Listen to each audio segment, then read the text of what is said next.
Kadang sebatas hiburan, fasik tidak, seperti orang tampan cantik tapi mati. Assalamualaikum warahmatullahi wabarakatuh. Alhamdulillahilladzi faddalana ala katsirin min ibadihil mu'minin. Assalatu wassalamu ala samsul mursalin wa qamarin nabiyyin wa sidratil muntahal sayyidina wa maulana Muhammadin wa ala alihi wa ashabihi ajma'in. Ilahi anta maqsudi wa ridhoka matlubi, a'tini mahabbataka wa ma'rifataka wa a'tini ma'aka abada. Saudaraku semuanya yang dirahmati Allah Subhanahu wa ta'ala, puji syukur kita haturkan kepada Allah Subhanahu wa ta'ala dengan ucapan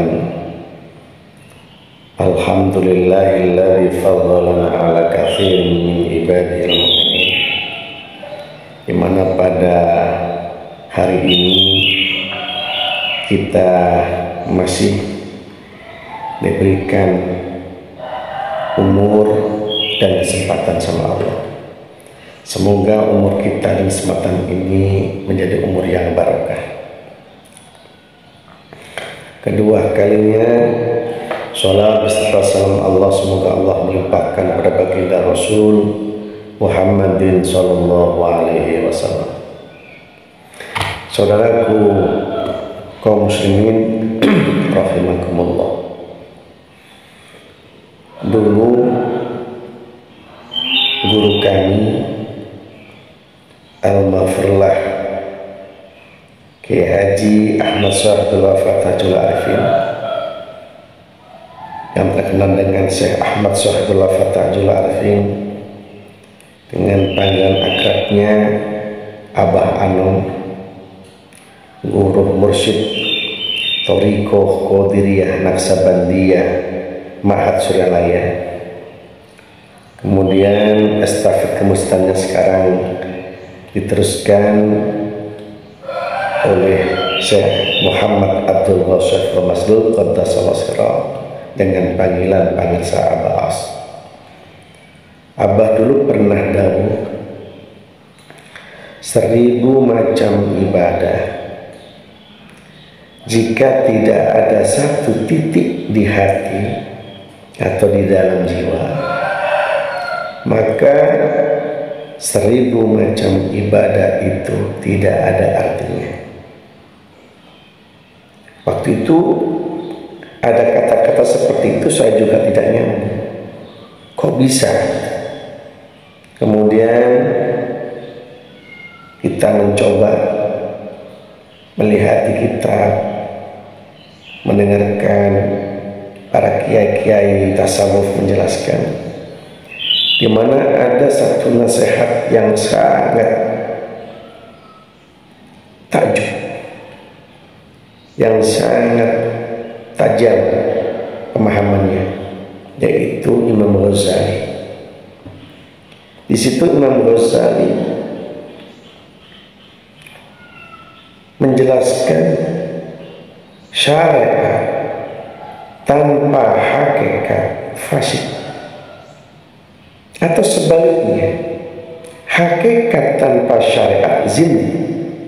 Ini daunnya Imam Ghazali, dikuatkan lagi oleh sabdanya baginda Rasulullah Muhammadin sallallahu alaihi wasallam.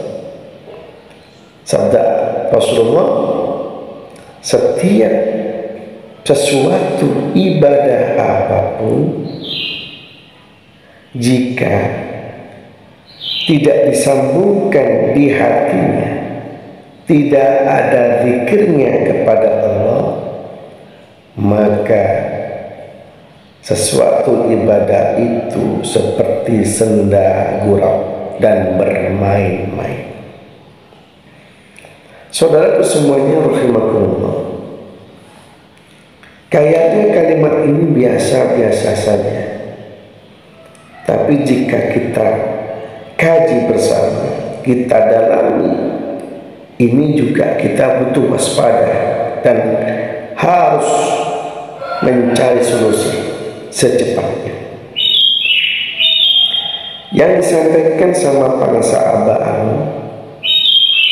Abah Anu mengatakan 1000 macam ibadah. Bayangkan, dalam sehari semalam saja kita ini belum sampai menjalankan ibadah sampai 1000. Kadang-kadang sholat saja itu masih belum bisa lengkap. 5 waktu bisa, tapi belum bisa berjamaah. Kadang sunnahnya, sholat sunnahnya bolong-bolong. Kadang sholat sunnah, kadang tahajud, kadang tidak. Kadang duha, kadang tidak. Itu pun ada, bahkan banyak belum. Bayangkan itu. Kemudian sholat puasa Ramadan. Puasa ada puasa sunnah, ada puasa wajib. Puasa wajibnya Ramadan. Itu ada sudah bisa menjalankan, ada yang belum. Bahkan sudah bisa puasa Ramadan, tapi kadang-kadang puasanya cuma mendapatkan lapar dahaga saja. Belum ada lagi puasa sunnah-sunnah yang lain, yang ada Senin Kemis, puasa Daud, puasa macam-macam lah. Itu sudah berapa bisa itu? Ada zakat fitrah, ada zakat mal. Kemudian haji pun perintah buat umat Islam, tapi tidak semua umat Islam mampu. Maka yang wajib menjalankan ibadah haji itu yang mampu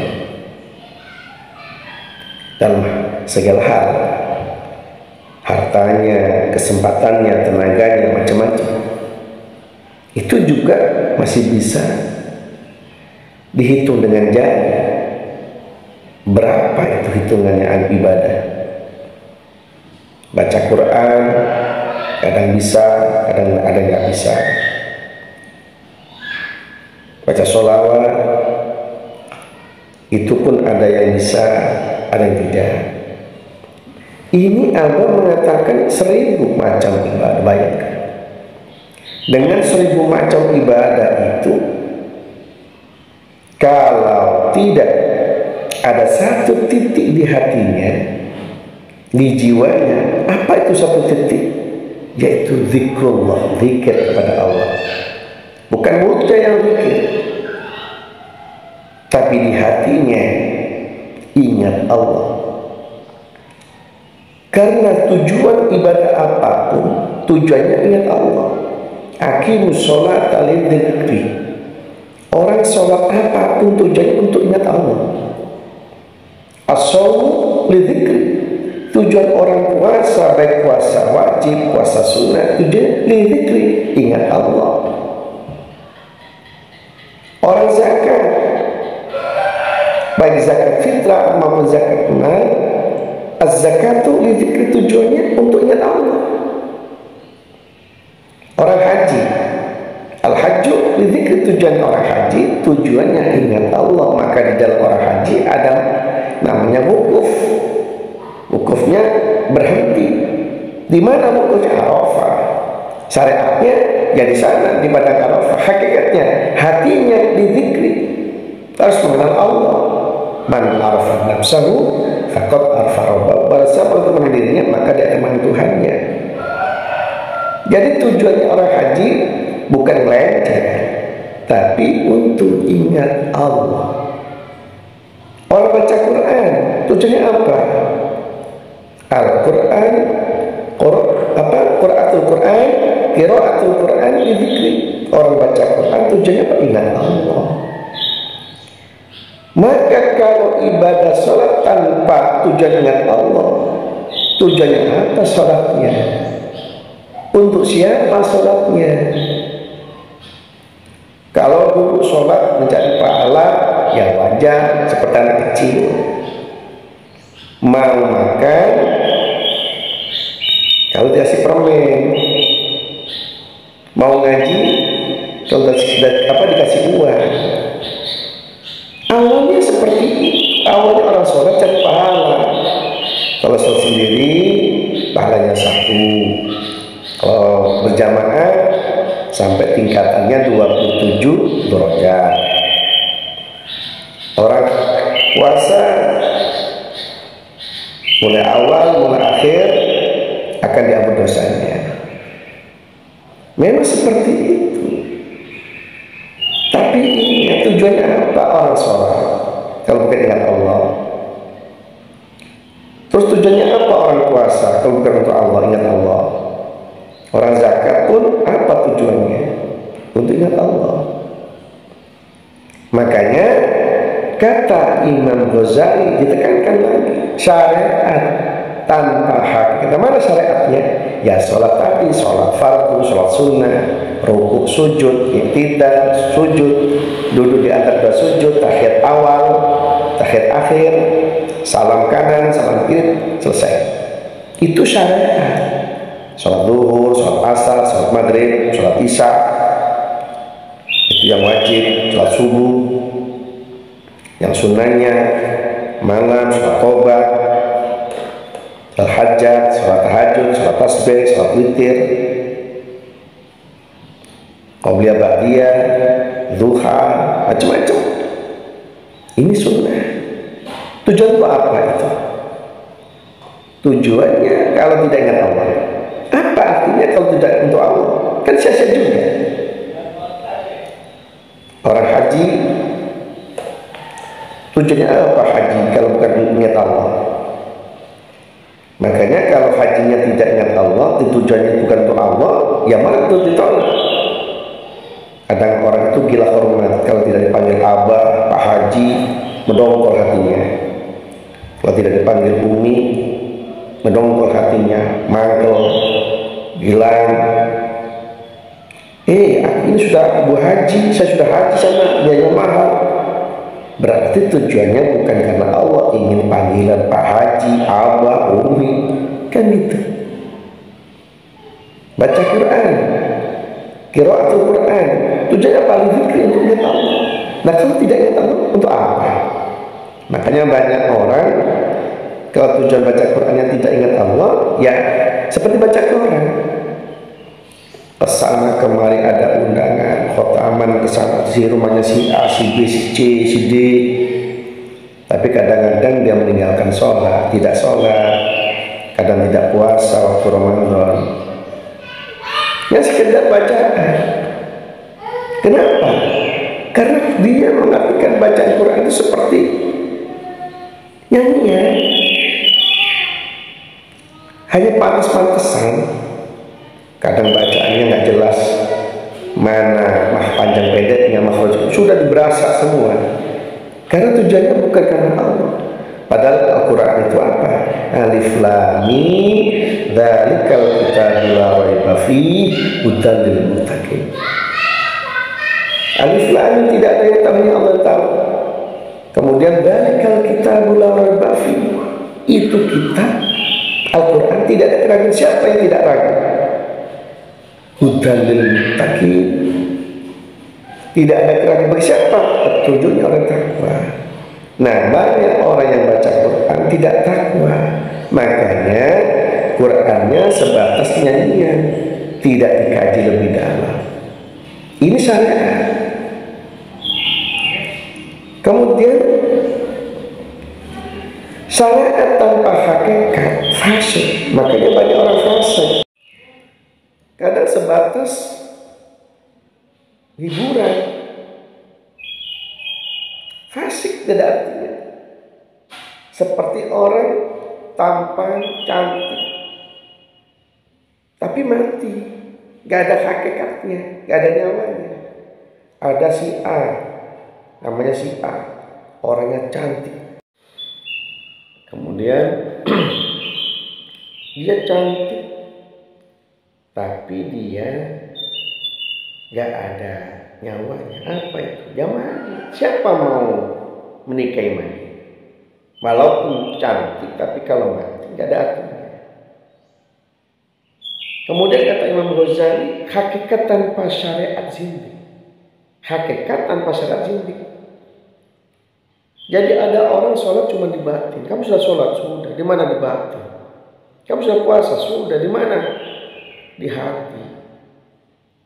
Kamu sudah haji? Sudah. Di mana? Di hati. Di batin semua. Jadi semua serba di batin. Apakah ada sekarang? Banyak sekarang. Banyak orang belajar hakikat, tapi orang yang belum paham hakikat. Maka sehingga orang yang belajar ini salah kaprah. Maka namanya beribadah itu udkhuluha fi silmi kafah, harus menyeluruh. Masuk Islam itu harus totalitas. Makanya Rasul menyambungkan kullu syai'in laisa min dzikrillah lahu walaibun. Setiap sesuatu ibadah apapun jika tidak disambungkan hatinya ingat Allah, lahu walaibun, hanya bermain-main dan bersenda gurau. Jadi sekarang ini banyak orang dia memperbaiki syariatnya, bagaimana rukuk sujud yang baik, bagus. Tapi jangan di situ. Harus mencari substansinya. So di mana? Ingat Allah. Di mana ingat Allahnya? Di hatinya, bukan di mulutnya.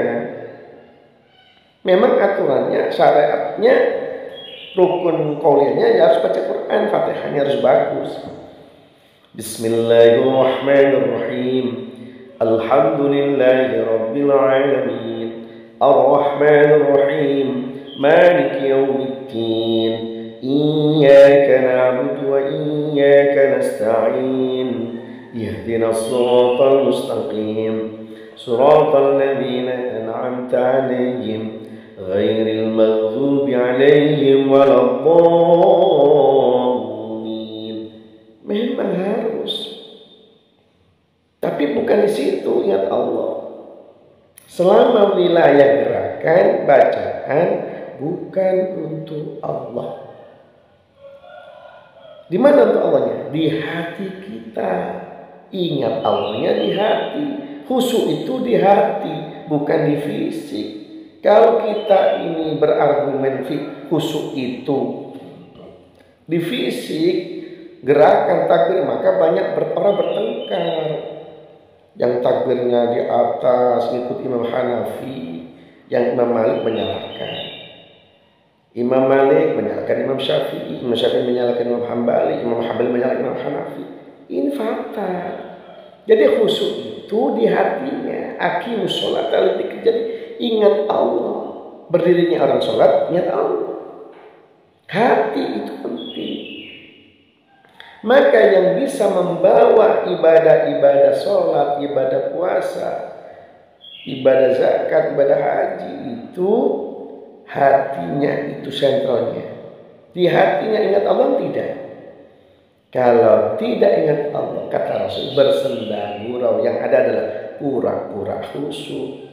Kalau ada orang sholat, khusyuk orang itu. Orang cuma lihat fisiknya. Padahal hatinya yang diingat bukan Allah. Banyak bisa ingat cicilan mobil, cicilan rumah, cicilan macam-macam, dan diingat bukan Allah. Nah, inilah pentingnya kita belajar. Di samping memperbaiki syariatnya, tentunya yang lebih penting lagi, bukan penting, wajib ingat Allah. Di mana ingat Allah? Di hatinya. Bagaimana caranya ingat Allah di hatinya? Ya tanyakan kepada orang yang ahli mengingatkan Allah. Siapa? Ulama. Jangan diam. Jangan bertanya soal ingat Allah itu di hati. Di Quran bukan. Cari orang yang sudah faham Al-Quran. Bukan cuma orang pandai membaca Al-Quran. Bukan mencari orang yang pandai menafsirkan Al-Quran. Bukan berarti itu salah. Tapi carilah ulama yang sudah bersama Al-Quran. Ibadahnya bukan mencari pahala lagi, bukan mencari ridho Allah lagi, tapi carilah ulama yang ibadahnya oleh Allah. Oleh Allah. Bukan oleh pahala, bukan oleh mencari ridho. Bukan. Orang yang ibadahnya oleh Allah. Allah mengendaki beliau dan beliau dikehendaki Allah. Oleh Allah. Ibadahnya cuma Allah. Inna sholati wa nusuki wa mahyaya wa mamati lillahi rabbil alamin. Tujuannya untuk itu aja. Bagaimana supaya semua itu nyambung semua? Tiada lain hatinya, jiwanya, detak jantungnya bersama ingatan yang wajib diingat. Siapa? Allah Subhanahu wa Ta'ala. Bagaimana hukumnya kalau itu? Wajib fardu ain ingat Allah itu. Karena ingat Allah tidak waktu di dalam sholat, sebelum sholat, dimanapun kita berada, seperti duduk-duduk itu wajib ingat Allah. Jika lupa cepat ingat, jika putus cepat diikat. Tanya. Jadi jangan cuman kita seperti kata dalam tempurung, seolah-olah kita ini sudah cukup dengan ilmu. Tidak. Orang ini ibadah butuh ma'rifatullah, butuh kenal Allah. Jangan cuman tahu Allah dari kitab saja.